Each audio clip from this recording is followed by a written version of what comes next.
It's time to get up. Ah, that was an interesting sleep. My air mattress didn't have much air in it, so I slept half the night on the ground. Ah, here we are. Looks like another beautiful day.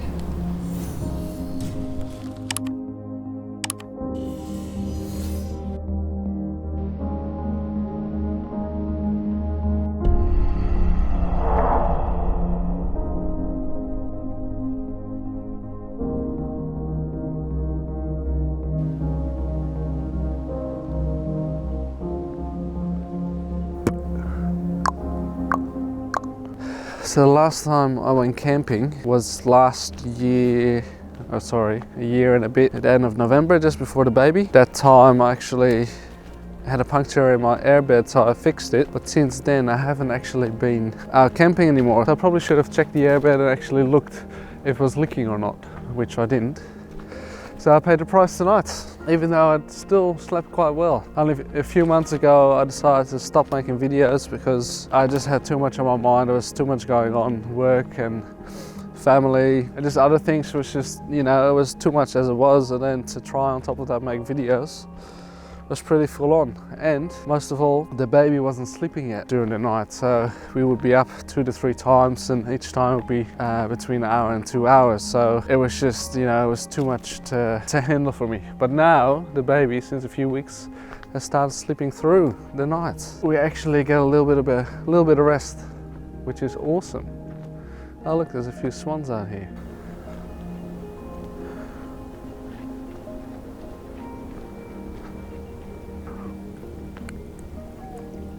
Beautiful place. And when I brought out that video, when I said, oh look, I'm gonna have to stop for a while and hopefully pick up next year, someone actually mentioned to me, well, if you do end up starting up again, let me know and I will get you a drone. And I was like, wow, that's a pretty big statement, because, you know, these things are not cheap. So I thought, oh, you know, we'll see. I'll probably talk to him once I get to that stage again, and so I did. I wasn't sure if this guy was actually going to pull through and actually send me a drone. We sent a few emails just to try and work out what it was all about, and he was just in a position where he could actually give me a drone. And he knows that, you know, I don't have a lot of money, and as a young family, you know, these kind of things, you know, they're a hobby and they're very expensive, so there's not really something I can justify to just have. But he was in a great position. I don't know if you can call it donate or sponsor, so I can actually get out and get some very nice aerial shots. So I haven't really had much practice with it yet because, again, I'm still very busy.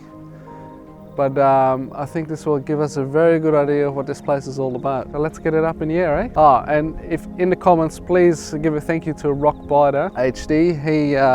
He's the one that was able to send this to me. And yeah, so this video goes out to you, mate. Thank you very, very much. I hope I can do you right by this, and hope to get plenty of nice footage for you. Let's do this.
That was good. What do you guys reckon? Please leave a comment down below. Let me know if you think I should do more aerial footage.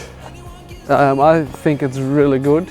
I haven't seen the actual footage yet, but I will when I get home. I'm still just trying to learn what angles work and what doesn't, and you only get a very limited time with the battery, so yeah, you gotta pick your angles straight away. So once again, thank you very much, Rockbiter. I think I'm gonna have a lot of joy out of this. Now it's time to pack up because I've got a very long road ahead of me. I'll tell you a little bit more about it a little bit later.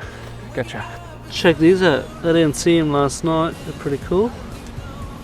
Alrighty, all packed up. Gotta go back through the dirt. Yeah, I need to get some fuel, and then I need to have some brekkie. So I'll try to do those at the same time. And then going to Jindabyne. Now Jindabyne is where a lot of people go to go skiing.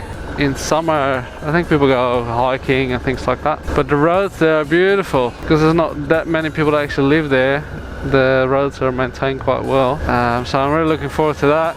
Now that's still about 3 hours away. Yeah, so what I'll do is I'll have some brekkie and then try and hit that in one go if I can. Because I have I think it's 7.5 hours in total that I have to cover of just riding, and that's without having a break and hopefully getting the drone up again and, you know, take some videos and stuff. So it'll be a big day. So I better get to it. Beautiful place, Brew Lake. That's how I'm pronouncing it. Amazing. Very quiet, just nature. It really feels like you're in the middle of nowhere, even though, you know, it's only 10 minutes from the real road. So definitely recommendable. Now for those that have watched my videos before, you know that I love my eggs Benedicts for breakfast. Today, unfortunately, I won't have the time to do that, so we'll see what else there is around. Hopefully just a bakery, but yeah, I'm gonna miss out on that beautiful brekkie. What do you guys have for breakfast when you're on the road?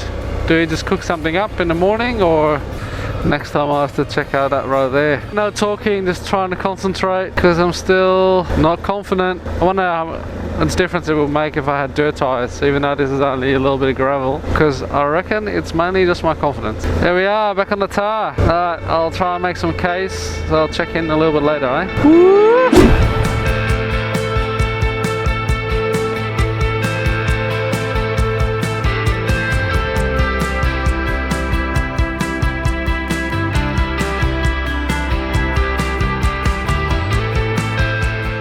If you ever want to go whale watching, this is a very nice place to do it. I don't know if I've mentioned this before, I've never been this far south on the road. I've flown down south, but I've never actually ridden down, or driven for that matter. So everything is new from here on, and I'm very excited about it because, you know, I love exploring new places, so really looking forward to it. My father-in-law, he's coming from Canberra and is going to the same place, and he has quite a bit to travel as well, and we actually lend my wife's Senna to him to see if he likes it or not, so he can listen to some tunes and stuff. So I'm curious to see how it's going with it.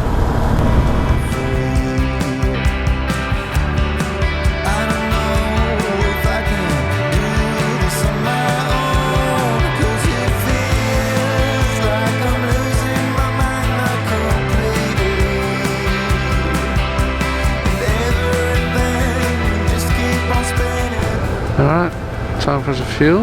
Not sure about food though. Ooh, prices are going up.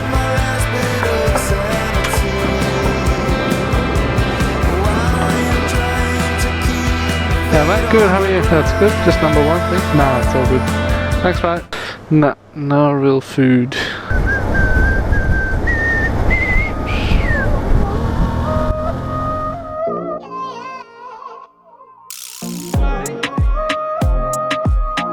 So the area Jindabyne I'm traveling to has the largest, or the tallest, the highest mountain in Australia, Mount Kosciuszko.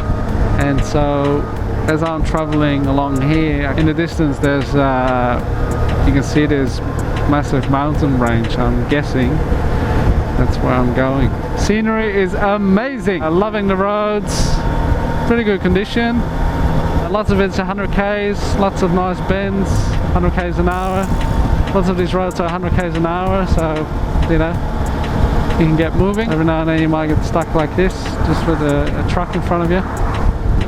But it's all part of the journey. I have missed riding. Oh man, this is so good. Like, the feeling I'm having now, it's just like, I don't know if you can call them endorphins, but I'm having a great old time. This is funny. There's someone in front of me They're put out their hand out of the window saying, oh yeah, you can go past, you can go past. Yeah, they're not broken lines, obviously, not meant to in the first place. But then there's just cars coming from the other way, you know, like, very nice gesture, but I think I might pass and wait for a good opportunity.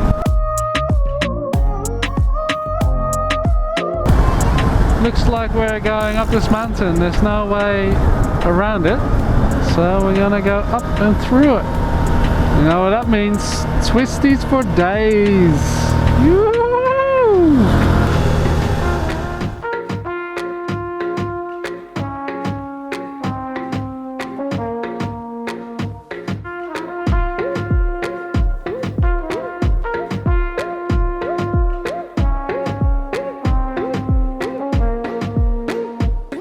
Beautiful!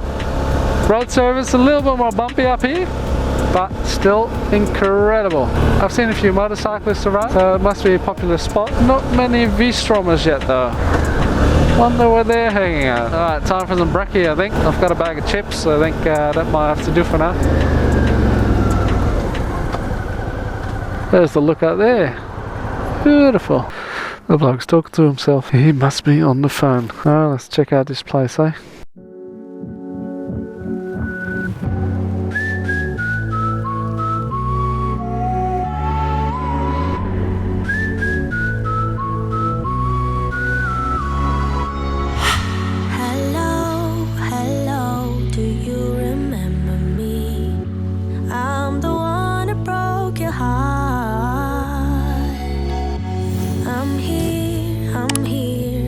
Still